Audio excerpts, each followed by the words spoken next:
अध्याय 24। जब शाऊल पलिश्तियों का पीछा करके लौटा तब उसको ये समाचार मिला कि दाऊद ऐन गदी के जंगल में है। तब शाऊल समस्त इस्राएलियों में से 3,000 को छांटकर दाऊद और उसके जनों को बनैले बकरों की चट्टानों पर खोजने लगा।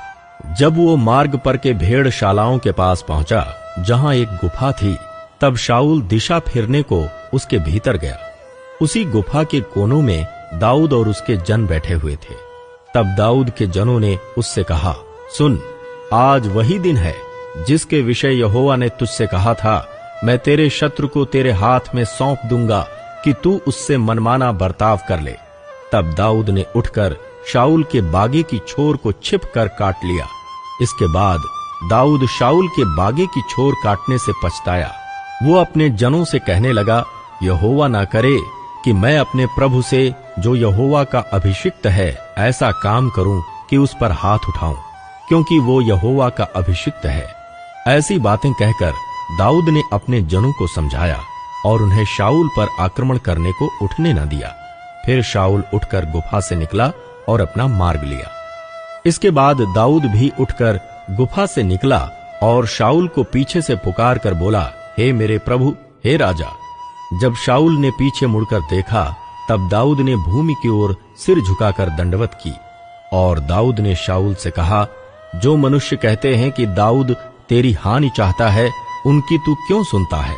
देख, आज तूने अपनी आंखों से देखा है कि यहोवा ने आज गुफा में तुझे मेरे हाथ सौंप दिया था, और किसी किसी ने तो मुझसे तुझे मार डालने को कहा था, परंतु मुझे तुझ पर तरस आया और मैंने कहा, मैं अपने प्रभु पर हाथ ना उठाऊंगा, क्योंकि वो यहोवा का अभिषिक्त है। फिर हे मेरे पिता, देख, अपने बागे की छोर मेरे हाथ में देख। मैंने तेरे बागे की छोर तो काट ली, परंतु तुझे घात न किया। इससे निश्चय करके जान ले कि मेरे मन में कोई बुराई या अपराध का सोच नहीं है। मैंने तेरे विरुद्ध कोई अपराध नहीं किया, परंतु तू मेरा प्राण लेने को मानो उसका अहेर करता रहता है। यहोवा मेरा और तेरा न्याय करे, और यहोवा तुझसे मेरा बदला ले, परंतु मेरा हाथ तुझ पर न उठेगा। प्राचीनों के नीति वचन के अनुसार दुष्टता दुष्टों से होती है, परंतु मेरा हाथ तुझ पर न उठेगा। इस्राएल का राजा किसका पीछा करने को निकला है और किसके पीछे पड़ा है? एक मरे कुत्ते के पीछे, एक पिस्सू के पीछे। इसलिए यहोवा न्यायी होकर मेरा तेरा विचार करे और विचार करके मेरा मुकदमा लड़े और न्याय करके मुझे तेरे हाथ से बचाए। जब दाऊद शाऊल से ये बातें कह चुका तब शाऊल ने कहा, हे मेरे बेटे दाऊद, क्या ये तेरा बोल है? तब शाऊल चिल्लाकर रोने लगा। फिर उसने दाऊद से कहा, तू मुझसे अधिक धर्मी है। तूने तो मेरे साथ भलाई की है, परंतु मैंने तेरे साथ बुराई की।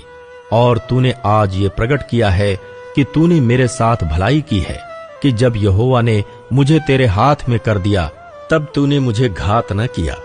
भला क्या कोई मनुष्य अपने शत्रु को पाकर कुशल से जाने देता है? इसलिए जो तूने आज मेरे साथ किया है, इसका अच्छा बदला यहोवा तुझे दे। और अब मुझे मालूम हुआ है कि तू निश्चय राजा हो जाएगा और इस्राएल का राज्य तेरे हाथ में स्थिर होगा। अब मुझसे यहोवा की शपथ खा कि मैं तेरे वंश को तेरे बाद नष्ट ना करूंगा और तेरे पिता के घराने में से तेरा नाम मिटा ना डालूंगा। तब दाऊद ने शाऊल से ऐसी ही शपथ खाई। तब शाऊल अपने घर चला गया और दाऊद अपने जनों समेत गढ़ों में चला गया।